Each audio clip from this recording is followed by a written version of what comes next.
ब्रह्मांड के सतह समुद्र में अनेकों उतारे हैं और इनके साथ ही हमें मिलते हैं अनेकों सौरमंडल।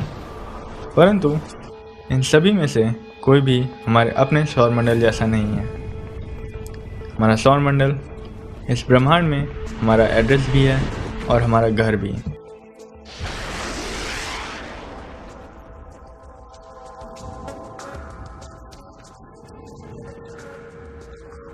हमारा सौर परिवार हमारी आकाशगंगा के एक स्पाइरल पर स्थित है जिसे हम ओरियन आर्म कहते हैं।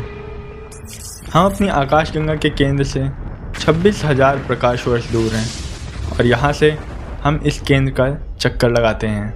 हमारे सौरमंडल में 8 ग्रह हैं जिनमें से 4 सतही ग्रह हैं अर्थात जिनके पास सतह है और 4 गैसीय ग्रह हैं।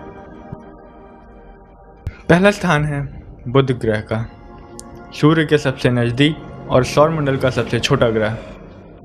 इस ग्रह पर वातावरण ना के बराबर है जिससे इसके दिन और रात के तापमानों में बहुत ही भारी बदलाव देखने को मिलते हैं। इसके पास कोई भी उपग्रह नहीं है। सूर्य के इतना नज़दीक होने के कारण यहाँ पर किसी भी प्रकार के जीवन की कल्पना नहीं की जा सकती। हमारे अंतरिक्षयान मैसेंजर ने इस ग्रह की परिक्रमा कर बहुत से रहस्यों को उजागर किया है। दूसरे स्थान पर आता है शुक्र ग्रह। इसे पृथ्वी का जुड़वा ग्रह भी कहा जाता है क्योंकि दोनों ग्रह आपस में एक जैसे दिखाई देते हैं। यह सौरमंडल का सबसे गर्म ग्रह है। इसका वातावरण बहुत ही घना है जिसमें मुख्यतः ग्रीन हाउस गैसेस जैसे कार्बन डाइऑक्साइड मौजूद है। इसकी सतह ज्वालामुखी और लावा से भरी पड़ी है और यह ग्रह अपने अक्ष पर पूरब से पश्चिम की ओर घूमता है। यह जितने समय में सूर्य का एक चक्कर लगाता है उससे कहीं ज़्यादा समय यह अपने अक्ष पर एक बार घूमने में लगाता है। तीसरे स्थान पर है हमारी अपनी पृथ्वी। यह सौरमंडल का इकलौता ऐसा ग्रह है जहां पर जीवन को सफल बनाने के लिए सभी चीज़ें मौजूद हैं। यहाँ पर जल तरल अवस्था में है, वातावरण में ऑक्सीजन मौजूद है और साथ ही साथ वो सभी जैविक तत्व भी मौजूद हैं जिन पर जीवन निर्भर होता है। हमारे ग्रह का एक ताकतवर चुंबकीय क्षेत्र है जो हमें सूर्य और ब्रह्मांड से आने वाले हानिकारक विकिरण से बचाता है। हमारी पृथ्वी का एक उपग्रह है जिसे हम चंद्रमा के नाम से जानते हैं। चौथे पायदान पर है मंगल ग्रह। हम इसे लाल ग्रह भी कहते हैं क्योंकि अंतरिक्ष से देखने पर यह हमें लाल रंग में दिखाई देता है जिसका कारण है इसकी सतह पर आयरन ऑक्साइड की मौजूदगी। इस ग्रह का हम हाईटेक रोवर और अंतरिक्षयानों से अध्ययन कर रहे हैं। वैज्ञानिकों के अनुसार इस ग्रह पर कुछ सदियों पूर्व तरल अवस्था में जल भी मौजूद था और शायद जीवन भी मौजूद रहा हो। बहरहाल इस ग्रह के 2 उपग्रह हैं जिनका नाम है फोबोस और डीमोस।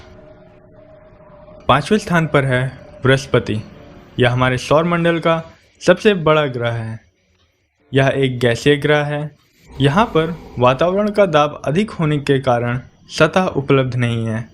इसके पास एक पतला रिंग सिस्टम है और यह ग्रह बहुत ही बड़े तूफानों से भरा पड़ा है जिनमें से एक है द ग्रेट रेड स्पॉट जिसका आकार पृथ्वी से भी बड़ा है। इस ग्रह का 75 उपग्रह चक्कर लगाते हैं और हमारा जूनो अंतरिक्षयान भी इसी ग्रह के रहस्यों को सुलझाने में लगा हुआ है।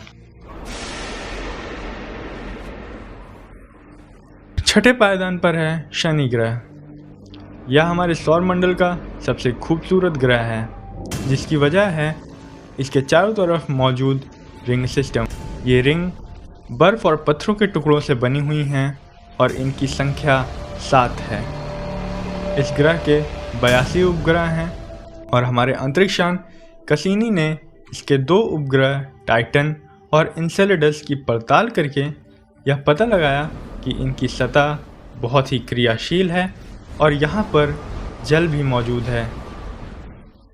नंबर 7 पे है अरुण।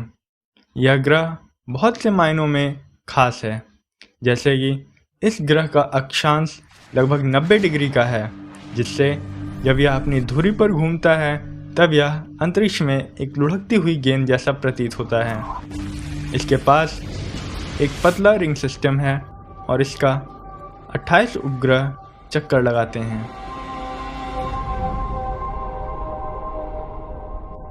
वरुण हमारे सौरमंडल का सबसे अंतिम और सूर्य से सबसे लंबी दूरी पर स्थित है यह ग्रह। इसके वातावरण में मीथेन और हीलियम आदि अधिक हैं। यहाँ पर हवा की रफ्तार सौरमंडल में सबसे अधिक मापी गई है। 14 उपग्रह इस ग्रह के चक्कर काटते हैं। सूर्य से बहुत दूर स्थित होने के कारण हम अरुण और वरुण को अभी के लिए बहुत कम समझ पाए हैं और आशा है कि आगे आने वाली टेक्नोलॉजी और समय में हम इन ग्रहों को और अच्छे से जान पाएंगे।